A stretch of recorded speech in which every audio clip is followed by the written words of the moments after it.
This is Wendy Montroy, and you're listening to Turtle Tea with TTPG. We're bringing you bite-sized turtle and tortoise species, care, and husbandry info.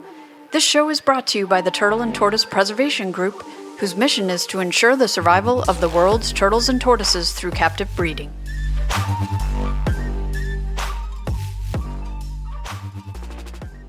Thank you, Dirk Barnard, for joining me to talk about breeding the Parrot-Beaked tortoise or common padloper.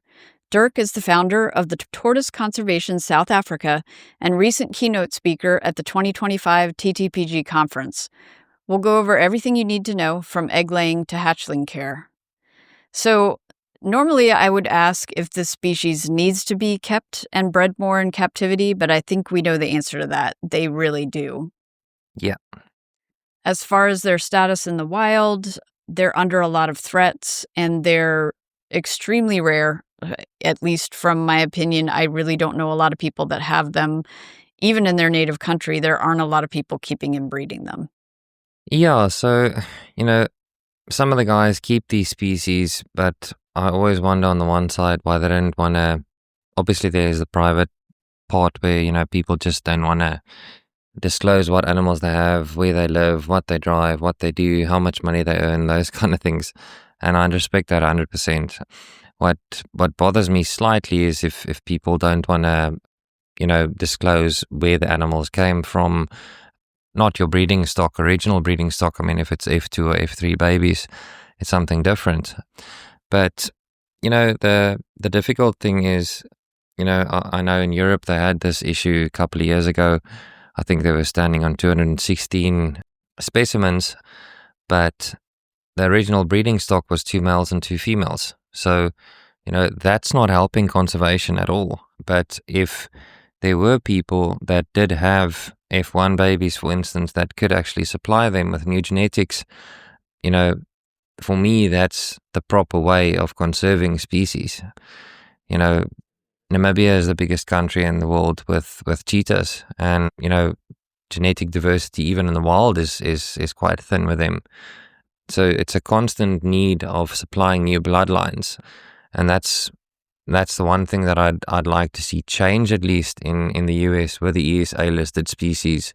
If I were to say, the sad thing is I've got some of my friends in the US, for instance, have said that they would gladly give me species like Galapagos tortoises, not once asking any form of currency. So, I mean, that whole factor of people just breeding to make money, that goes out the door completely. In some cases, them actually saying that they'll sponsor out of their own pocket, not their non-profit from the private sector. They'll sponsor the shipping to me. But again, it's no use because of ESA. It's just not doable. Yeah. It's just impossible. Yeah.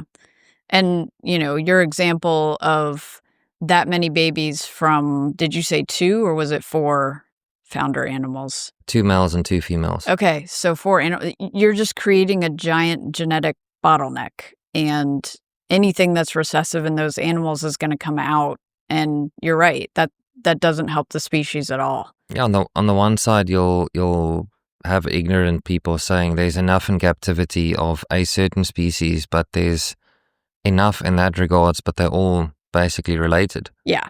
And if you could, for instance, get in 2 or 3 males and, guy number 1 can have them for a year or 2 and breed, guy number 2 can have them, and then you can switch them over. And then at the end of the day, everybody will have not only clean genetics, but different genetics. Yeah, more diversity. So how long is it for these guys? Is it age or size based until they're reproducing? It's interesting. With my first females, I just thought they're not up to size yet, because they basically, it's not a very big tortoise species, and it's about 3/4 the size, but it's about half the weight of a normal, active laying female. And yeah, I honestly didn't think that female was big enough to lay eggs. And she did. I mean, she popped 2 eggs out. She was just under 4 years old. That's quick yeah. for a tortoise. And again, this is one thing that I do not do is I do not oversupplement my animals. I do not give them high protein diets. I do not try and power feed them. So I was quite surprised, as a species that you raise from birth or from hatching, they do eat quite a lot. And obviously the higher temperatures, the more higher the temperatures, the more they will eat. And yeah, I mean, I did a few experiments in the beginning. The first month or so after they've hatched, I do soak them every single day. I know some people are completely opposed to that, with the looser stools and all that. And I've actually seen that it does give them less pyramiding. It does help them because as soon as they obviously poop, then they start drinking more. And if you do give them certain diuretic herbs like plantain and dandelion, it also does help flush some of the toxins in their body. But yeah, like I say, that's a nice thing of keeping reptiles. I've seen some amazing animals while I've been here in the US. I've seen many ways how different people keep them. I may not necessarily agree with everything, how they do it and how they keep them, but, at least I know that's how they're doing it. And at the end of the day, if the species are breeding and they're not pacing up and down in enclosures, surely it does say something about the husbandry and that they are at least doing good. Yeah, and I think we talked about you do house your animals together. It's 2 females to 1 male, and then you'll rotate the males. How many eggs do you usually get per clutch, and do they lay multiple clutches? Okay, so they're not as prolific clutch layers as what the ungulates. The ungulates are maybe like every 6 weeks. Oh. They will lay 1 or 2 eggs. The most eggs I have gotten from an Areolatus female was 5. Most books would say 2 to 4. It was weird. The one book I got at TTPG is a very old book, and some of them have South African species, and that specific author did mention 5, which was very weird for me because it's the first book I've ever seen that actually does say more than 4. But yeah, incubation time roughly the same as ungulates, 94 days. I do prefer incubating, and you're going to have to Google search this, but 31.5, 32 degrees Celsius, I think, and don't quote me, I think it's like 92 degrees Fahrenheit, or somewhere between 89 and 92. Make us look it up. Yeah. We're the dumb ones using Fahrenheit, so. Yeah, your metric system, something that really needs to change. But yeah, we'll wing it. Do you, in the incubator, are they in vermiculite, perlite? Is it moistened? Is it dry? Yeah, so I initially did try the route of, putting them in damp vermiculite. Didn't have that great success. Then I did actually, it was quite a few years ago, just put them in 100% dry vermiculite, perlite, me. And no moisture, anything, and just have a cup of water in the incubator. So it's literally just a couple of heat pads in the incubator and a fan just for circulation. You can also have the other approach where you have a ceramic heat emitter in the incubator and also just a cup of water. I would just always caution people, if you use a ceramic heat emitter in an enclosure or in an incubator, I know Zoomed and those companies, Arcadia also, they have the little steel fitting that keeps the ceramic, or steel bracket that keeps the ceramic fitting from touching any wood or plastic or anything like that. That is one of the biggest causes of fire that I've ever seen. And especially in something like an incubator that has got like a plastic kind of lining.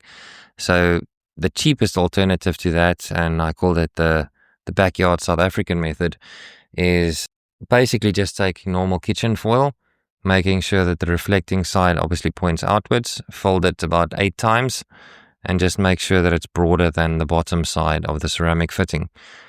And you'll feel that the incubator will get a little bit warm, but it will definitely not get hot. Okay. And I've tested it. If I don't do that, then just don't do it yourself. But the incubator itself literally does start melting, and that's your first sign of the fire that's going to start. So that little, in Afrikaans we call it plak en pleister, that little DIY method definitely does help to prevent a fire.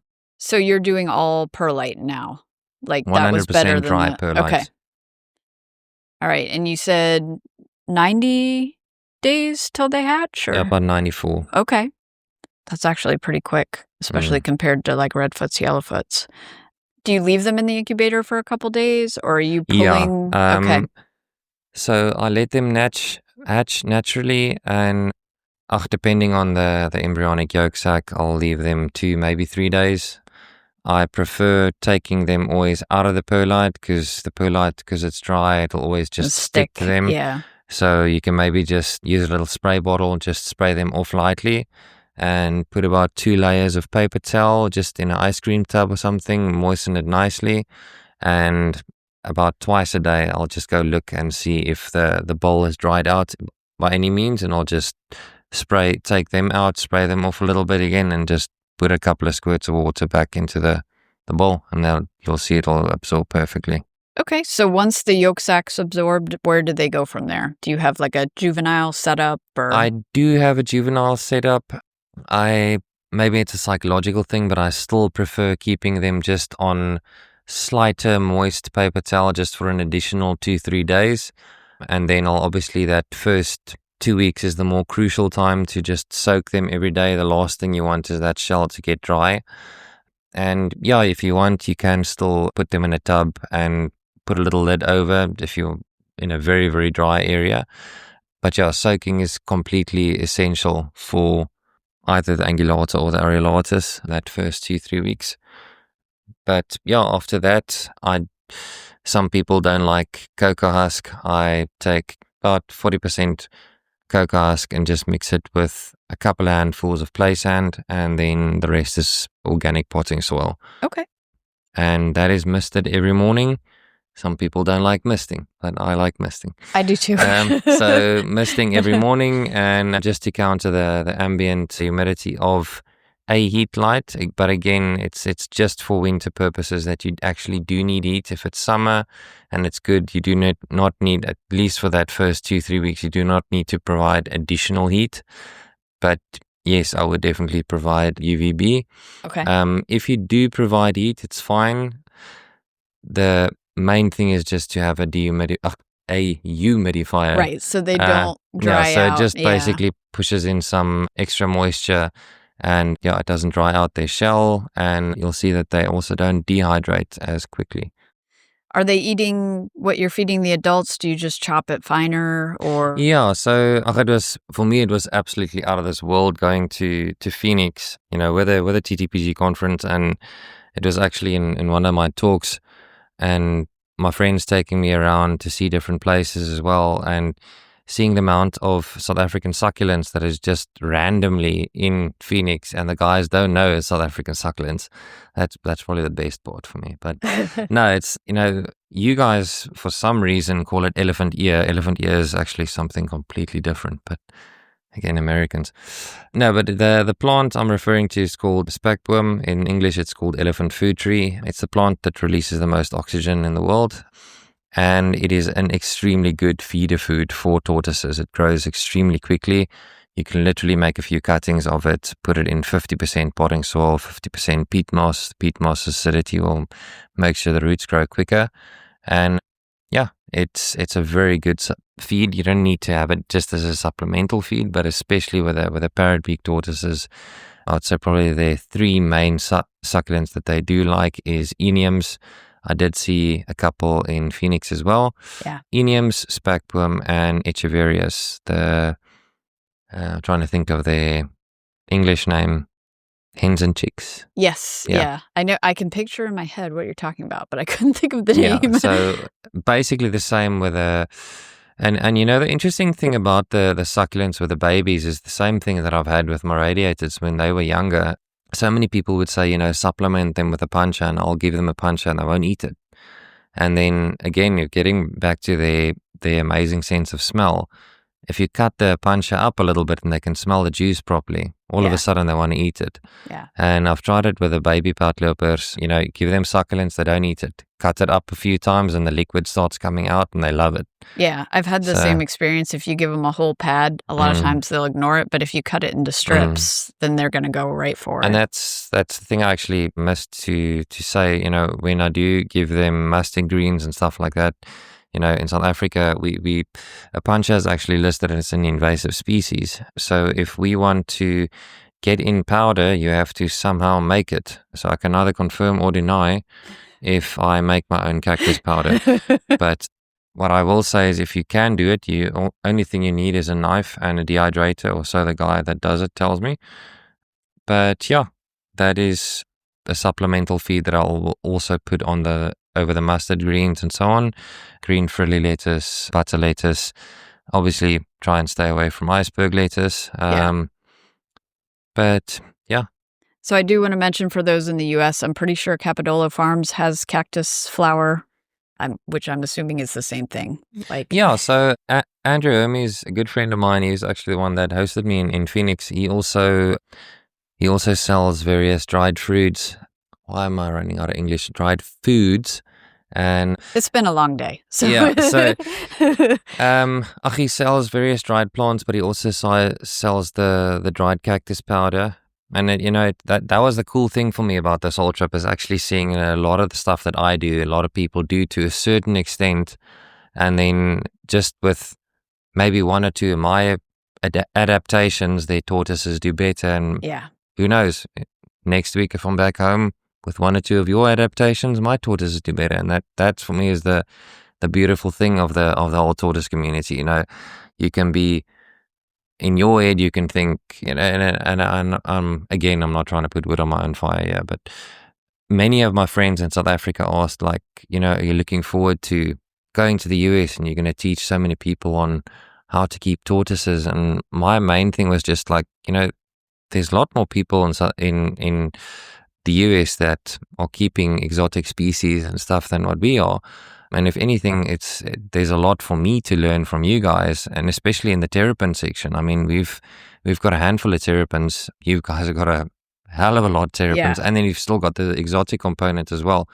And using a lot of those examples and taking that back home, I mean, you guys have got so many other advantages that we don't.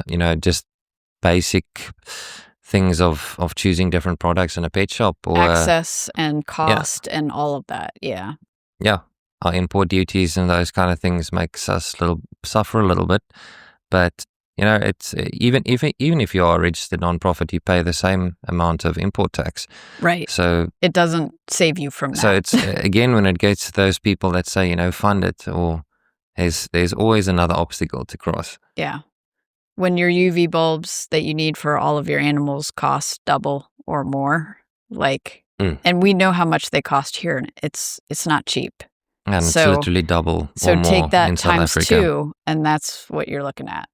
Yeah. So when you move your babies into their kind of juvenile, are they in a group, or do you keep them singly? Yeah, so this is where it does get difficult, especially with a species like the areolatus. Angular tortoises, they can at least be 5-6 years, and the males can still be together. With a Parrot-Beaked, it's not like that. As soon as they hit year 4, then the males will start attacking each other, and it's not a pretty sight. There's so many people that will always take something with a pinch of salt of it's not been documented, or it may have happened, or it's not like people saying sharks will obliviously attack people. It has happened, so you can't really say it's going to happen. It's never happened, yeah. But with Parrot-Beaked tortoises, I can almost guarantee you 100% the males will fight. One of them will get severely injured, or one will die. So at what point do you start separating them? The males, about year 3, 3.5, and they need to be completely separated. And so they're not with females at that point. They're just it's going to be a bit of a waste as well. I think they're just going to be there for a good time and not a long time. So they, they rather have to mature a little bit more. And then I'll rather just have the big male breeders. So weird saying big male breeders, and it's just such a small tortoise species. But so then they can either just chill outside. They do very, very well. If you are in a winter rainfall, or at least I'm more in a summer rainfall area, but if you were to keep them more to the end side of winter outside in big meat crates, they do really well. The biggest provision is the substrate must not be wet. and they must have plenty of shelter. So if it Okay. rains, depending on the winter sun, it's always different to the summer sun. They do get a couple of hours of very good sunlight under the shelter of the patio area. But if it were to rain excessively, that they don't get wet at all. And you did say a big thing with breeding these guys is do not keep them at a constant temperature. Yeah, so the big thing for them, you don't need to, in my opinion, take the eggs out and with radiators and the signatus and with a Pyxis, you need a cooler and you need an incubator Right. and a cooler. So there's and no diapause or any. So no, you don't need a diapause with them. You can put them directly in the incubator, but that's, for instance, where I think the biggest focus is lost with a species. So many people are focused on breeding them to get eggs to put in the incubator, but then you have a very short-lived expectation. Your main focus should be on supplementing them correctly, feeding them correctly, housing them correctly, and then most importantly, cooling them correctly. So Because giving them without that, you're not going to get fertile eggs. that nighttime temperature Yeah. drop. Because I think a lot of, and same with my animals here, like we don't ever drop below like 68 in the house. And, if they're looking for that, they're probably never going to produce for you. I think my wife will want to live in your house. She always complains about the cold. So my husband does not like the house below like 70, 72, which is, we call him our lizard. He's he's very much warm my wife loving. is when the sun is slightly out, she's on the patio soaking up the rays. That's probably why we're such good. I've even said, sometimes in winter I'll maybe just put her under one of my basking lights. Might make you feel better. You got the Yeah. winter blues and get a little UV. Mm. All right. So basically, if someone's really interested in these and they want to start breeding them, at this point, you really can't get them. You can't go buy them online. You can't get a breeding group. So where do we start? Like if we want to establish them in the US, how do we do that? My main remark on a question like that's always it's the $1 million question. Everybody always asks for it, Yeah. but it's not something you can always give a quick answer on. In my mind at least, I would at least want to see somebody start up a stud book in the US. Okay. For With one, what's here, you mean? yeah, Or- because let's face it, the whole controversy to a large extent with what CITES is doing, it's not effective. Your ESA, it's not effective. I would much rather see it in the hands of keepers that actually monitor everything to a T.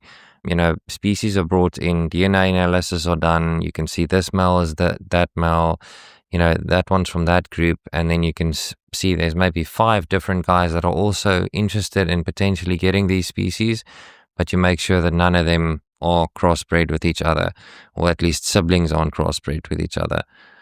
So that's all the kind of things that I'll potentially be looking at in the future. And it's one of the things that I struggle to, in a way, talk to people with, because my breeding group is not absolutely massive and I don't have an endless supply of these animals. Right. And then you'll get people like, oh, I want 2 males and 2 females, but I say not for sale because I'm building my colony. Right. And then but it will give you a little bit more. And I'm like, at the end of the day, it's funny that we talk. Chatted quickly to Chris Leone about and made just a snotty comment on, Chris, let's talk business, how much for Otis? And he actually said to me the amount of people that have offered him money for Otis and they don't take no for an answer. And, That doesn't surprise me. yeah, so it's, again, that's what I call ego buying. Yeah. But for me, I'm not in it for the money aspect of the things. And this is where I'm opposed to ESA. If a guy like me were to say, listen, Wendy, start the stud book for Oriolatus in the US, and you have different species that I like, then I'll say, let's take the commercial aspect out of it completely. Trade. We just do it straight up trade. Yep. I pay the shipping to you, you pay the shipping to me, South Africa controversially has a 30-day mandatory quarantine period, but also I can sort that out. But I just don't want people to think at the end of the day that the reason why people are necessarily breeding animals in captivity is just for money and just for wealth. And the amount of people that I met in the past few weeks, most of them have a different job as well. It's not the only occupation that they have. They may maybe advertise it, but if you chat to them, it's definitely not the only form of income. And if they were to just do it on tortoises, it's not sustainable, that they can't make a proper income. Yeah. So, yeah, that's kind of the whole point of the Colonium Propagation Program. That's a TTPG program that's a benefit to all members and is furthering the group's mission to establish assurance colonies, and you're removing the monetary.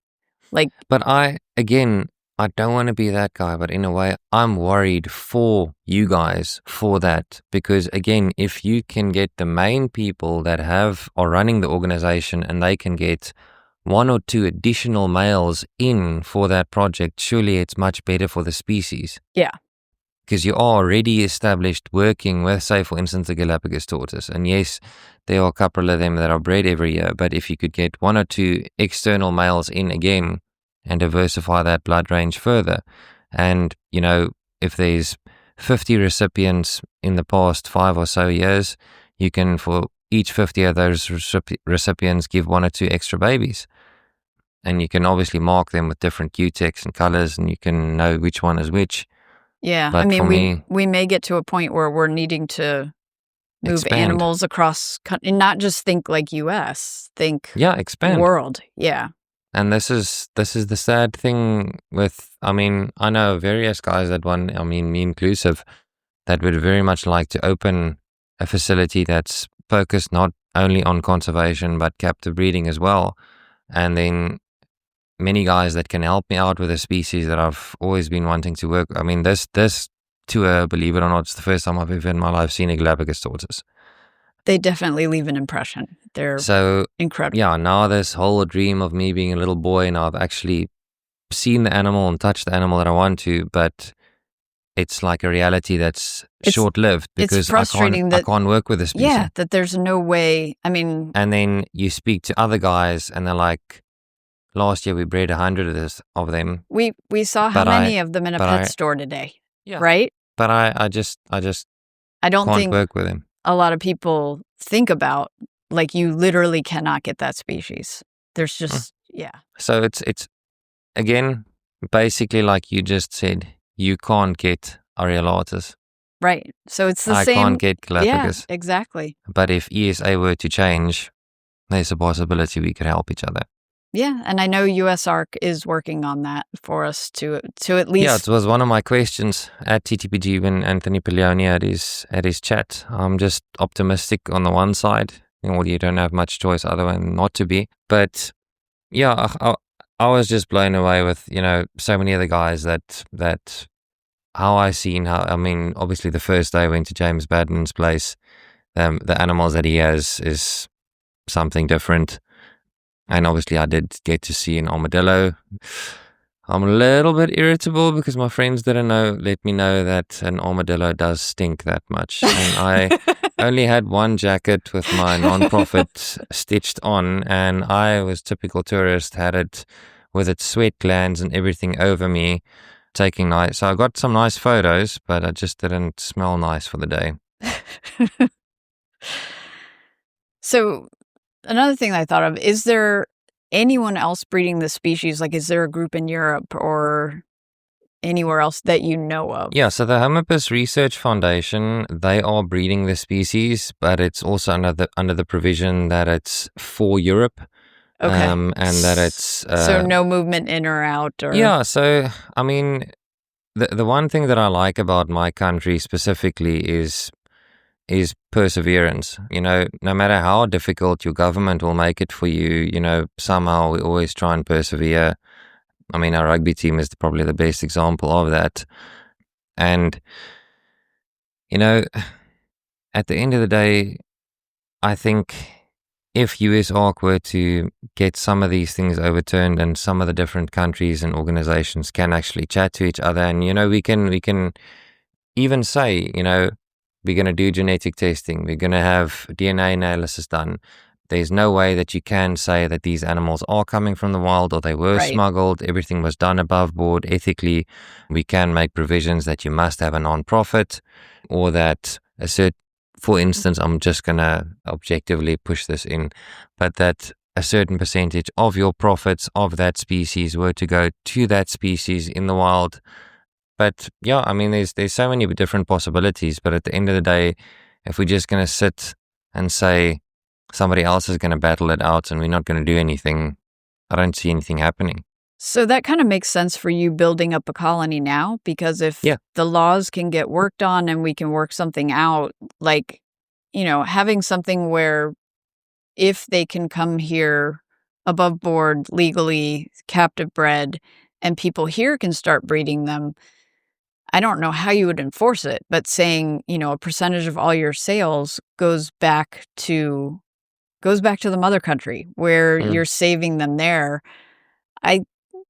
I would hope that a lot of people would be into that. But I mean, if you've got a mediator, if the person, for instance, running the stud book and he controls what's basically happening, and then you've got a chairman that runs the funding aspect of everything, and you just say, let's take 10% of total funding that's registered for the non-profit, and then that can be allocated to any form. I always tell people, everybody always thinks it's me trying to market my own non-profit. I really don't care. It can go to any other non-profit that's directly affiliated with Chelonian conservation in the country of the origin of that tortoise. I think a big argument that you hear is that captive breeding does nothing for wild populations.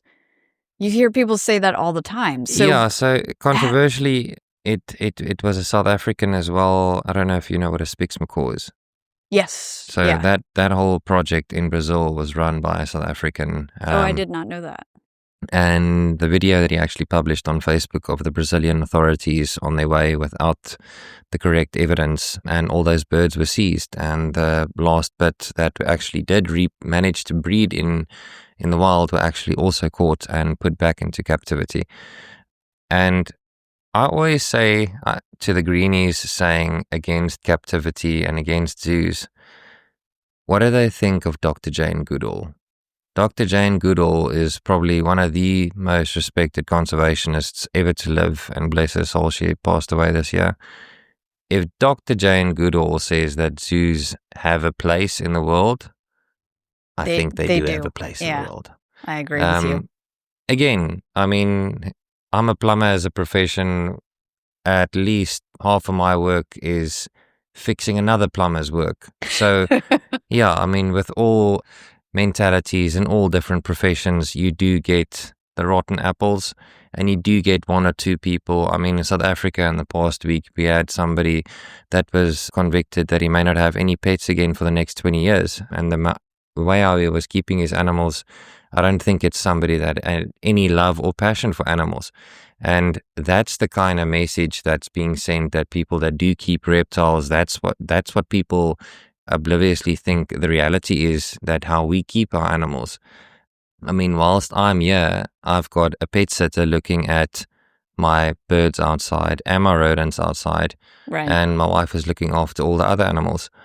And it's just basic ethics and a will to succeed with your animals. Maybe it's naive, but I'd really like to think that if there was a program set up where you could be both breeding animals and sending money to help them in the wild, that most turtle and tortoise breeders would jump on that.